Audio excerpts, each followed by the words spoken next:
This is Democracy Now!, democracynow.org. I'm Amy Goodman. We spend the rest of the hour looking at 2 of the 5 films on Israel and Palestine that have been shortlisted for this year's Academy Awards. We first go to The Voice of Hind Rajab, the critically acclaimed docudrama about the 6-year-old Palestinian girl whose killing by Israeli forces in Gaza in January 2024 reverberated around the world. The film shortlisted for the 2026 Oscars in Best International Feature Film category. It incorporates the real audio recordings of phone calls from little Hind as she was trapped under Israeli fire for hours, pleading with Palestine Red Crescent dispatchers who were dozens of miles away from Gaza in Ramallah in the occupied West Bank, pleading with them to be rescued from a car where her aunt, uncle, and 4 cousins lay dead. It was January 29th, 2024. Israeli forces had ordered the evacuation of Gaza City's neighborhood of Tel al-Hawa. So Hind's aunt and uncle attempted to flee the city with Hind and her 4 cousins. But before the family could escape, their car came under fire by Israeli soldiers outside a gas station. This is the trailer for The Voice of Hind Rajab. You have to stop the bleeding. An ambulance is on its way, based on real events. Red Crescent Emergency Room, Ramallah. This is Omar. How can I help you? The voices on the phone are real. Hello? I'm scared. They're shooting. Come get me, please. What's your name? Hind Rajab Hamada. Please don't leave me. I'm all alone. Mahdi, I need an ambulance. We need to guarantee them a safe route. She doesn't have time. The tanks are here. They're shooting at me. See all these people? We've lost them all. Without coordination, those 8 minutes can cost them their lives, Omar. Please come. They are shooting at a car with a little girl inside. Can you imagine that? So do something. Save me. Are you in preschool? I'm in the butterfly class.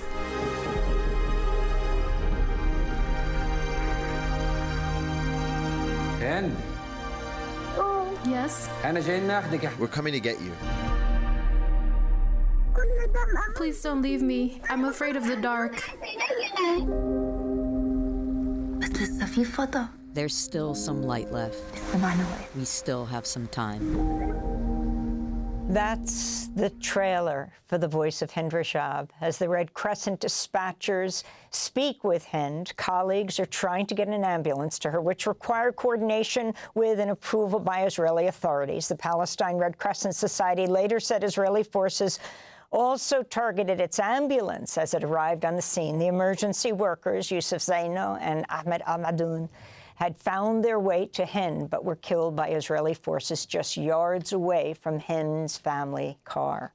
The bullet-riddled vehicle was found with more than 300 holes from Israeli fire, according to forensic architecture. For more, we're joined by Kaouther Ben Hania, the Academy Award-nominated Tunisian filmmaker and the director of The Voice of Hind Rajab. The film received a record-breaking 23-minute standing ovation at its Venice Film Festival premiere last year.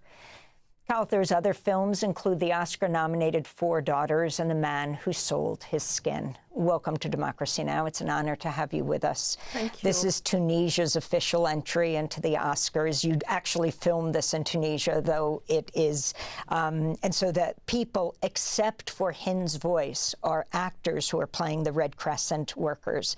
Explain why you did this, when you did it. It started with The Voice of Hind Rajab, obviously, because I heard a small extract on internet published at the time by the Red Crescent, Palestinian Red Crescent, during those 12 days, you know, of siege, when they had no news from their paramedic and from Hind, you know. This was after they were killed. nobody knows. Yeah, after the paramedic killed, but nobody knows, what happened to her. But she was killed. But they have to wait 12 days. So when I heard her voice, this is. I was in a period asking myself about what does it mean to tell stories when the unthinkable is happening, I was glued to the news, following what was happening in Gaza. And for me, it was very important to take this voice out of the social media busyness and forgetfulness and amnesia, and to put it in a cinematic form where people can sit and listen. Because when you hear her voice, you can't unhear it. At least for me, it haunted me, and I had this feeling of helplessness, and I thought, I hate it when I feel helpless. What can I do? I can do movies, So I did this movie to honor her voice, but also to tell this incredible story of those heroes, trying to save lives in impossible conditions. Describe what it was like on the set. I mean, you have these actors who are also human beings, and they were playing the Red Crescent workers. You had the transcripts. You also had them talking to each other and writing to each other in the office in Ramallah. They're trying to coordinate to get her help. The ambulance was, what, like 8 minutes away? 8 minutes away, yeah. But there was also the fighting of, even if they get approval from the Israelis, explain the difference between approval and what it meant to get the green light, to know that these ambulance workers wouldn't be killed on their way to her. Yeah, I mean, I did this choice to have actors because I needed to do this movie in the present tense, to go back when this moment when Hind was alive, and as you said, the ambulance was 8 minutes away, so it was possible to save her. It's the access was denied. Those paramedics were killed, and I remember when I started working on this movie, everything was in the recording. It's a movie started with the sound, So you have all the killing of the cousin, the 15-year-old, in the. She was the one who first called the Red Crescent, and she was 15. What's astounding is that once she's killed with her family, little Hind is then describing everything she sees. Exactly. She's 6. Yeah, exactly. She's not even 6, She's younger than 6. And then we have in the recording the voice of Yusuf al-Zeino talking to Mahdi and saying, "Here the ambulance, here the car, here she is," So he was meter away from the car, and then we hear the bombing. So for me, the main idea in the beginning was to explain why you can send an ambulance 8 minutes away, because for me, it's completely insane. We have a child begging for life. So then when I talked to the real Red Crescent person, they explained to me the system of coordination. Quote, coordination. Yeah, exactly. And how they did everything, in their power to respect those imposed rule, those rules done, like not to be respected. Those rules were not respected by the Israeli army because they did everything by the book.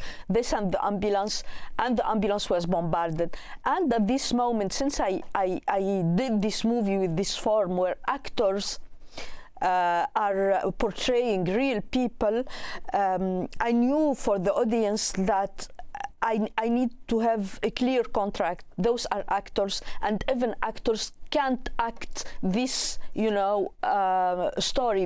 And this is why in the movie you have them stopping acting by moment, and listening to their perspective character they are portraying, talking to him, till this incredible moment. I remember when I heard it, I said, this is not true.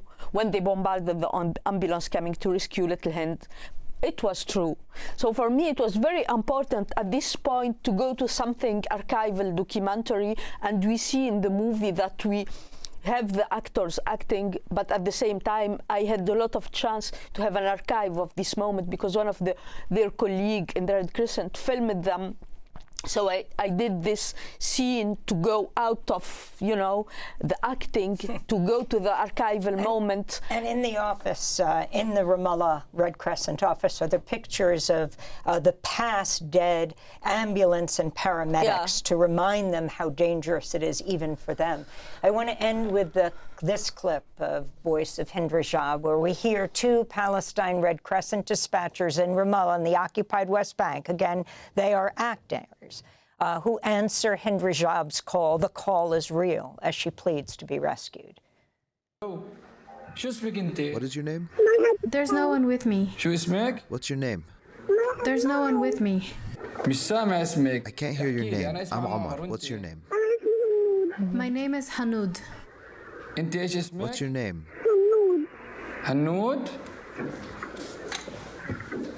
Come get me. And your sister's name? Come get me. Where's your sister?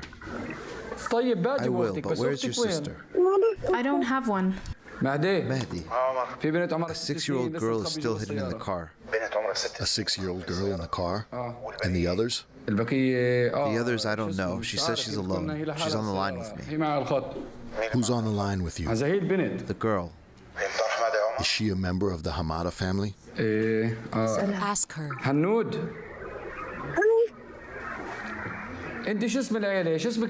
What's your full name?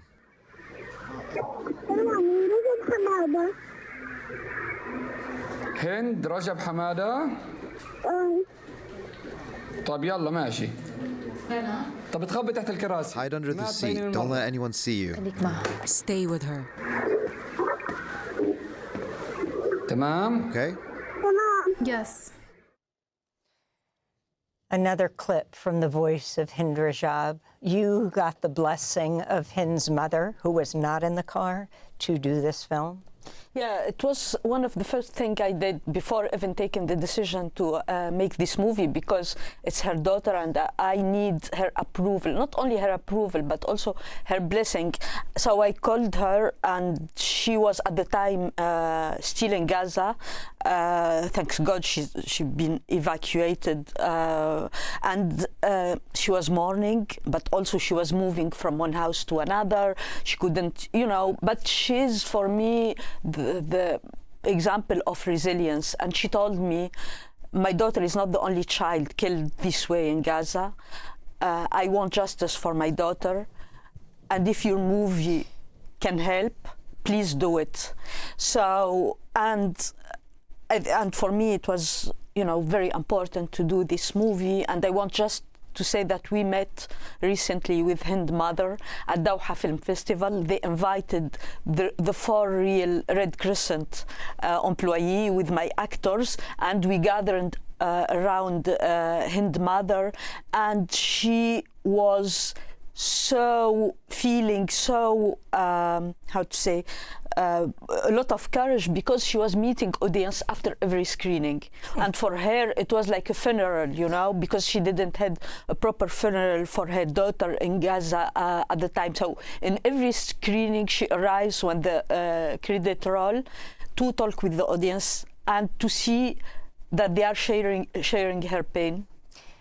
Kaouther Ben Hania, I want to thank you so much for being with us. The renowned filmmaker, the director of The Voice of Hind Rajab, up for the Best International Feature Film, the Academy Awards. It's opening at Film Forum tonight, and then moving on to Los Angeles and beyond in the United States. Thanks for watching Democracy Now! On YouTube. Subscribe to the channel and turn on notifications to make sure you never miss a video. And for more of our audience-supported journalism, go to democracynow.org, where you can download our news app, sign up for our newsletter, subscribe to the daily podcast, and so much more.